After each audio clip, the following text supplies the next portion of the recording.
Baik, terima kasih untuk kesempatan yang diberikan.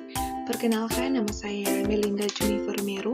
Saya berasal dari Pendidikan Ekonomi dengan NIM 2130347 dan di saat ini saya akan membahas materi rangkuman dari ekonomi dan bisnis digital sebagai salah satu aspek penilaian tugas pada mata kuliah ekonomi dan bisnis digital.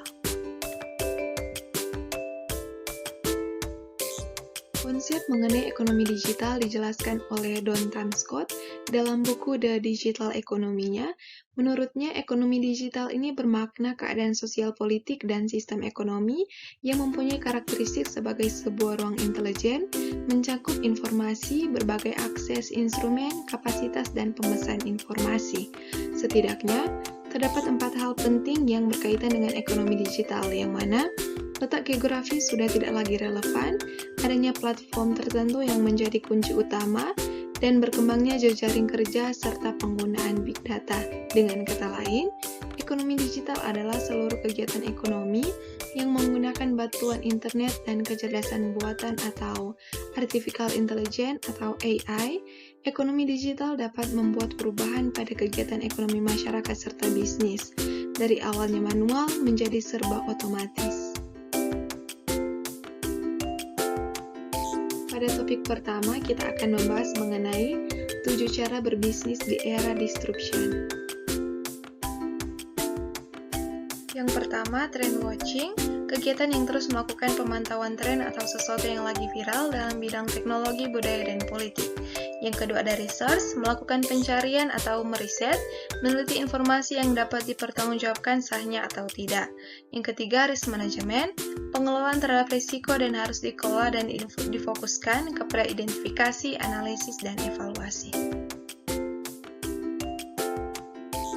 Yang keempat, innovation. Innovation ini melakukan inovasi yang membuat terobosan baru atau penyesuaian yang terbaru. Yang kelima, ada switching, yang di dalamnya memutar haluan bisnis atau dimodifikasi bisnisnya.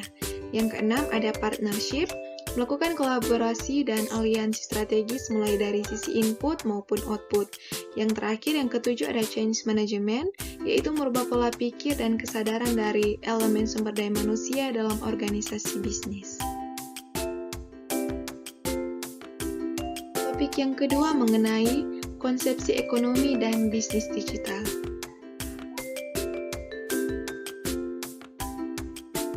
Awalnya, internet hanya digunakan untuk browsing, chatting, atau email, namun seiring berkembangnya zaman, semakin banyak website, makin banyak media sosial, dan semakin banyak pula orang yang memanfaatkan internet menjadi sarana transaksi ekonomi atau biasa disebut dengan e-commerce. Dan e-commerce menjadi genre baru dalam dunia bisnis, bahkan jadi penggerak ekonomi global saat ini. Contoh situs dari e-commerce yaitu yang pertama ada Alibaba Group, berasal dari Cina, yang kedua dari Amazon.com, asalnya Amerika Serikat, yang ketiga ada Jumia dari Afrika, yang keempat ada Jabong dari India, dan yang terakhir ada Lazada dan Zalora yang berasal dari Asia Tenggara. Ekonomi digital mengubah mindset berbisnis. Ekonomi digital awalnya itu mengubah perilaku orang, mulai dari perilaku berinteraksi, perilaku produksi, sampai kepada mengkonsumsi suatu barang, yang efeknya nanti akan mengubah mindset para pebisnis atau mengubah mindset para pengusaha, dan mengubah mindset para pengambil kebijakan. Jadi ekonomi digital ini dianggap sebagai mendistruksi atau memaksa kita untuk melakukan perubahan yang mendasar pada segala aktivitas kita, termaksud dalam melakukan bisnis. Mindset digital bisa dikatakan sebagai sistem kepercayaan dan ingin merubah pengetahuan, keterampilan, dan sikap. Tapi dasar dari mindset itu adalah belief, yakni sistem kepercayaan yang didasar-dasar utama. Sistem inilah yang akan mengubah sikap, pengetahuan seseorang, dan mengubah keterampilannya. Mindset yang paling penting kita sadari yang memungkinkan kita untuk berperilaku, bermedsos, menggunakan teknologi secara bijak. Berikutnya, digital mindset, di mana kita mengacu pada referensi dari Carl S. Dweck, di di mana ekonomi digital yang mendistribusi semua aktivitas manusia, mempengaruhi aktivitas politik, aktivitas ekonomi, sosial, interaksi, dan lain-lain. Dan bisnis digital ini yang mengubah mindset kita dalam memproduksi atau dalam mengkonsumsi suatu komoditi, barang, atau jasa. Digital business digital adalah pemanfaatan teknologi dalam bisnis, baik internal dan eksternal. Digital business is the creation of the new business design by blurring the digital and physical worlds. It's not about getting your business online, it's about dramatically shaking up business model seperti Gojek, Grab, Airbnb, dan lain-lain. Digital business is fueled by the integration of technology and business models.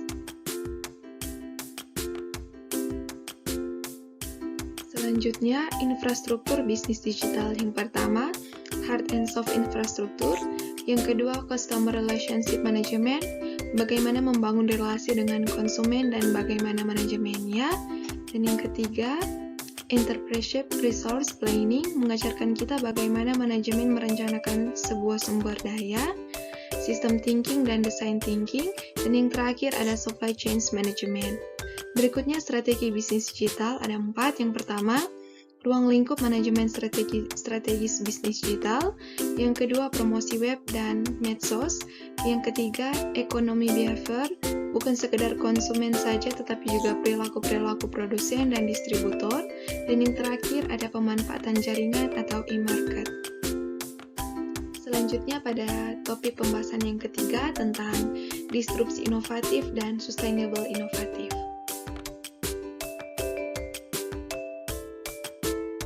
Inovasi disruptif adalah inovasi membuat produk atau layanan baru, menggantikan ide bisnis lama yang bertujuan untuk membuat produk lebih terjangkau, lebih mudah diakses oleh masyarakat pada segmen tertentu atau niche market.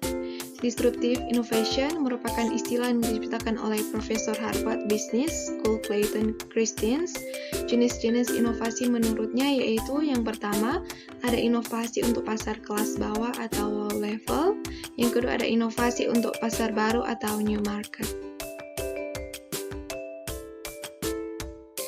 Sustainable inovatif adalah suatu bentuk inovatif yang bertujuan untuk menciptakan solusi inovatif yang tidak hanya memperhatikan aspek ekonomi, tetapi juga aspek sosial dan lingkungan dalam jangka panjang.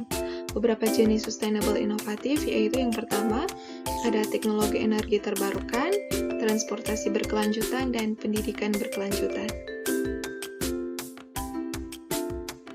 Selanjutnya mengenai berbagi ekonomi atau sharing ekonomi.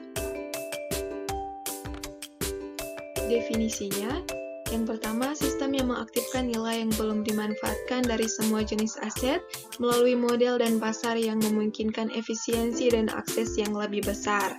Yang kedua, ekonomi yang dibangun di atas jaringan terdistribusi dari individu dan komoditas yang terhubung sebagai lawan dari institusi terpusat, mengubah cara kita dapat memproduksi, mengkonsumsi, membiayai, dan belajar. Ekonomi yang didasarkan pada berbagai sumber daya meliputi aspek-aspek berikut. Yang pertama, menukar, pembelian kolektif, konsumsi kolaboratif, kepemilikan bersama, nilai bersama, koperasi, kreasi bersama, daur ulang, distribusi, perdagangan barang bekas, sewa pinjam, pinjaman, model berbasis langganan, dan ekonomi kolaboratif.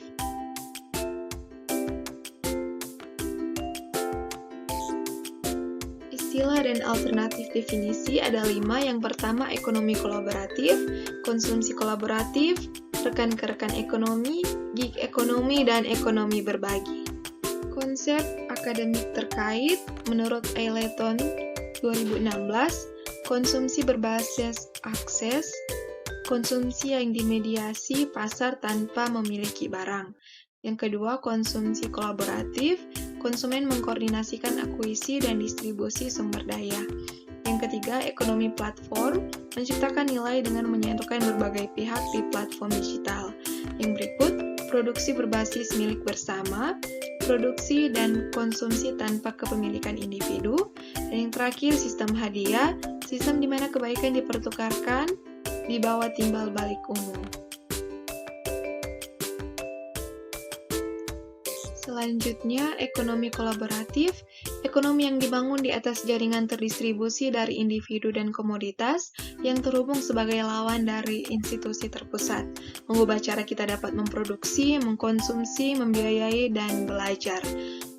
Inisiatif kolaboratif, pertanian yang didukung masyarakat, taman kota, makanan gratis, berkebun gerilya, dapur rakyat, bank waktu, selancar sofa, pemetaan masyarakat. Paradigma filosofis yang pertama, utilitarisme, sarana membenarkan tujuan, dan cut monarchy, end in self, kewajiban seseorang dilakukan demi kewajiban. Selanjutnya, finansial teknologi atau teknologi keuangan. Definisi vintage di Indonesia. Menurut Bank Indonesia, teknologi finansial adalah penggunaan teknologi dalam sistem keuangan yang menghasilkan produk, layanan, teknologi, dan atau model bisnis baru, serta dapat berdampak pada stabilitas moneter, stabilitas sistem keuangan, dan atau efisiensi, kelancaran, keamanan, dan keandalan sistem pembayaran. Yang kedua, menurut Otoritas Jasa Keuangan atau OJK, vintage adalah sebuah inovasi pada industri jasa keuangan yang memanfaatkan penggunaan teknologi. Vintage lending atau disebut juga vintage peer-to-peer lending atau layanan pinjam-meminjam uang berbasis teknologi informasi adalah salah satu inovasi pada bidang keuangan dengan pemanfaatan teknologi yang memungkinkan pemberi pinjaman dan penerima pinjaman melakukan transaksi pinjam-meminjam tanpa harus bertemu secara langsung.